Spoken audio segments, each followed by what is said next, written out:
Hello ସାଙ୍ଗମାନେ, ଆପଣମାନେ ଆଜି ତାରିଣୀ ଆଖିର ତାରାରେ ଦେଖିବାକୁ ପାଇବେ ଯେ ଡକ୍ଟର ଆସି ତାରିଣୀ ଆଉ ତୁଷାରକୁ ପଚାରନ୍ତି, ଆପଣ ମା ଆଉ ପିଲା ଭିତରୁ କାହାକୁ ବଞ୍ଚେଇବାକୁ ଚାହୁଁଛନ୍ତି?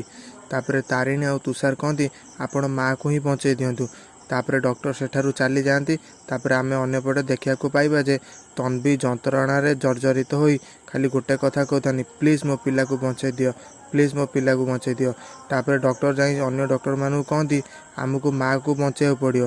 ତାପରେ ekଥା ତନ୍ବି ଶୁଣିଦେଲା ପରେ ଡକ୍ଟରକୁ କହନ୍ତି, ପ୍ଲିଜ୍ ଡକ୍ଟର ମୋ ପିଲାକୁ ବଞ୍ଚେଇ ଦିଅ, କାରଣ ମୁଁ ମୋ ପିଲା ବିନା ବଞ୍ଚିପାରିବି ନାହିଁ, ପ୍ଲିଜ୍ ଡକ୍ଟର ମୋ ପିଲାକୁ ବଞ୍ଚେଇ ଦିଅ। ତାପରେ ଡକ୍ଟର ତନ୍ବିକୁ ଗୋଟେ ଇଞ୍ଜେକ୍ସନ୍ ଦିଅନ୍ତି। ତାପରେ କିଛି ସମୟ ପରେ ତନ୍ବି ଗୋଟେ ଛୋଟ ଝିଅକୁ ଜନ୍ମ ଦିଅନ୍ତି। ତାପରେ ସେଇ ଛୋଟ ଝିଅକୁ ନେଇ ଡକ୍ଟର ତାରିଣୀ ଆଉ ତୁଷାର ହାତରେ ଦିଅନ୍ତି। ତାପରେ କହନ୍ତି, ମା ଆଉ ପିଲା ଦୁହେଁ ସୁସ୍ଥ ଅଛନ୍ତି।